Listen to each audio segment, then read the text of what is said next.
Hi అండి. మా పిల్లలు ఏదన్నా స్వీట్ చేయి అని అడిగారు అనమాట. గులాబ్ జామున్ చేయమన్నారు. అబ్బా గులాబ్ జామున్ చాలాసార్లు చేసిన కదా నాన్న అనేసి ఇక కాలా జామున్ చేస్తుంది అనేసి చేసిన అనమాట. ఎంత బాగా వచ్చినాయి అంటే అసలు అబ్బా ఫస్ట్ టైం చేసినా కానీ చాలా పర్ఫెక్ట్గా వచ్చినాయి అనమాట. చాలా చాలా టేస్టీ కూడా ఉన్నాయి అనమాట. కోవా తీసుకోవాలి. పచ్చి కోవా ఉంటుంది కదా మామూలుగా ఇట్లా.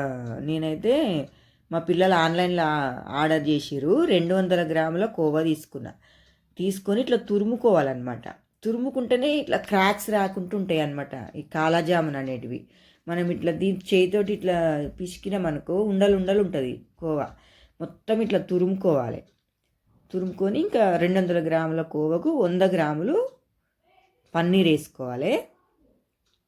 పన్నీర్ కూడా సేమ్ అట్లనే తురుముకోవాలన్నమాట. కొంచెం ఒక స్పూన్ అంతా చక్కెర పౌడర్ వేయాలి. చక్కెర పౌడర్ వేస్తే చెప్తా ఏమవుతుందో. తర్వాత బేకింగ్ పౌడర్ వేసుకోవాలి. ఒక 2.5 స్పూన్లు మైదాపిండి వేసిన. మళ్ళీ పడితే మళ్ళీ కూడా వేసుకోవచ్చు అనమాట. మైదాపిండి కొంచెం ఎక్కువే పడుతుంది. చక్కెర పౌడర్ ఎందుకు వేయాలంటే కాలాజామున్ కలర్ రావడానికి అనమాట. మనం దోశలకి ఇట్లా వేసినా కానీ చక్కెర వేస్తే కలర్ ఎట్లా వస్తాయో కాలాజామున్ కూడా అంతే. చక్కెర పౌడర్ వేస్తే కొంచెం ఇట్లా కాలాజామున్ అంటే నల్లగా రావడానికి అంతే. మళ్ళీ రెడ్ కలరే వచ్చినాయి అనుకో అవి గులాబ్ జామున్ అవుతాయి కదా. అంటే పిల్లలకు ఉద్దేశం అనమాట. కాలాజామున్ అంటే చక్కెర పౌడర్ వేస్తే కొంచెం ఇట్లా నల్ల కలర్ వస్తాయి అనమాట. అవన్నీ వేసుకొని బాగా కలుపుకోవాలి పిండి. ఈ పిండి ఒకటి కొంచెం టైం పడుతుంది అంతే. అంటే ఇట్లా సాఫ్ట్గా అయ్యే వరకు కలుపుకోవాలి. అది ఏమైనా బేషన్లు వేస్తే నాకు కలపడానికి వస్తలేదు. అందుకనే నేను బండ మీద వేసిన. వంట బండ నీట్గా తుడిచి బాగా విసుకాలి పిండి. మనం జొన్న పిండి జొన్న రొట్టె చపాతీకి ఎట్లా విసుకుతామో అట్లా మొత్తం ఇట్లా చేయితోటి ఇట్లా రాయాలన్నమాట. పొరలు పొరలుగా చూపిస్తుంది చూడండి ఎట్లా ఎంత బాగా కలిపితే అంత సాఫ్ట్గా వస్తాయి అనమాట కాలాజామున్ అనేటివి. ఇట్లా కలపాలి పిండి మొత్తం. ఇట్లా చేయికి మన బలమంతా పెట్టి కలపాలన్నమాట. అట్లా కలిపితేనే సాఫ్ట్గా అవుతుంది పిండి. చాలా సాఫ్ట్గా కలుపుకోవాలి. ఇట్లా కలుపుకోవాలన్నమాట. పర్ఫెక్ట్గా కలుస్తుంది అట్లా కలిపితే. మంచిగా పిండి ఒకటి సాఫ్ట్గా కలుపుకున్నాం అనుకో అంత మంచిగా వస్తాయి. ఎంత సాఫ్ట్గా ఏం చూసిరా. ఇట్లా కలుపుకొని ఇక బేసన్లకు పెట్టుకొని ఇక ఉండలు చేసుకోవాలన్నమాట.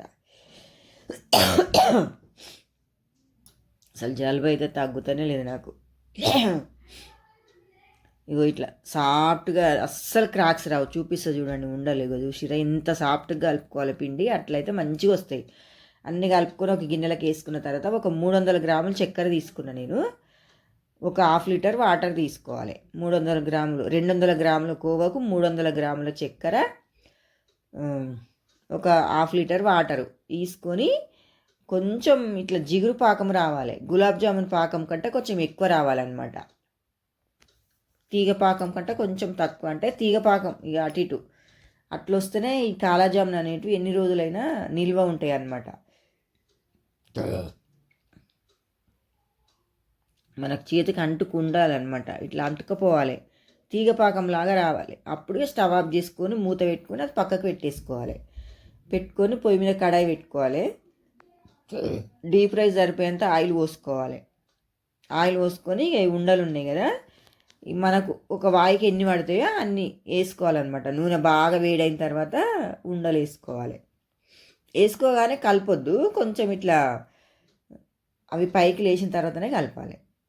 ఇట్లా కొన్ని కొన్ని వేసుకుంటూ ఇక కలర్ చూసిరా. చక్కెర పౌడర్ వేస్తే ఈ కలర్ వస్తాయి అన్నమాట ఉండలు. లేకపోతే మళ్ళీ రెడ్ కలరే వస్తాయి. కాలాజామున్ అంటే ఇట్లుంటేనే కాలాజామున్ లాగా కనిపిస్తాయి కదా. మళ్ళీ కోవా కాబట్టి ఇంకా చక్కెర పౌడర్ వేసుకుంటే ఆ కలర్ వస్తాయి అనమాట. సేమ్ ఇంకా అన్నీ అట్లనే ఫ్రై చేసుకోవాలి నూనెలా. ఫ్రై చేసుకున్న తర్వాత మళ్ళీ పాకం వేడిగానే ఉండాలి. కొంచెం పాకం వేడిగా ఉంటేనే మంచిగా పీల్చుకుంటాయి ఉండలు. ఇవన్నీ ఇంకా పాకంలో వేసుకోవాలన్నమాట. మనం చేసుకునేవన్నీ వేసుకొని ఒక 5-6 నిమిషాలు 20 నిమిషాలు అనుకో పక్కకు పెట్టేసుకోవాలన్నమాట. పాకం పీల్చుకునే వరకు మూత పెట్టి పక్కకు పెట్టేసుకోవాలి. ఇక మంచిగా పీల్చుకునే అనమాట పాకం అయితే. చూసిరా ఎంత షేనింగ్ లాగా ఎట్లా వస్తున్నాయో. పాకం అనేది ఇట్లా కొంచెం ఇట్లా తీగ పాకం లాగా వస్తేనే కాలాజామున్ బాగుంటాయి. గులాబ్ జామున్కి అయితే లైట్గా చక్కెర కరిగితే సరిపోతుంది. కానీ కాలాజామున్కి అయితే కొంచెం పాకం రావాలి. మనం ఫంక్షన్లలో వేసి అయితే ఎట్లుంటాయో అంతకంటే బాగుంటాయి ఇంట్లో వేసుకున్నాయి. చాలా చాలా బాగా వచ్చినాయండి కాలాజామున్ అయితే సూపర్ టేస్టీ ఉన్నాయి.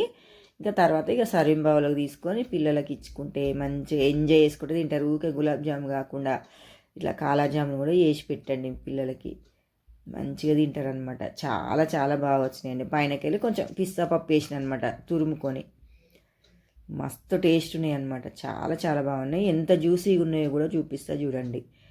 మీరు తినేసిరు అనమాట. ఇంకా అన్నీ 200 గ్రాముల కోవా, 100 గ్రాములు పన్నీరు, ఇక మైదా పిండి అటు ఇటు, ఇంకా మంచిగా పాకం కూడా పర్ఫెక్ట్గా వచ్చిందనమాట. ఎంత సాఫ్ట్గా ఉందో చూడండి. అసలు ఇట్లా ఫ్రిడ్జ్ చేస్తే చినిగిపోతున్నాయి అనమాట ఉండాలి, అంత బాగున్నాయి కాలాజామ్. చాలా బాగా వచ్చిందండి. ఓసారి ఇట్లా ట్రై చేయండి. ట్రై చేసి ఎట్లొచ్చిందో కామెంట్ బాక్స్లో చెప్పండి. వీడియో కనుక నచ్చినట్టయితే లైక్ చేయండి, షేర్ చేయండి, సబ్స్క్రైబ్ చేయండి. ఓకే అండి, thank you for watching. Bye అండి.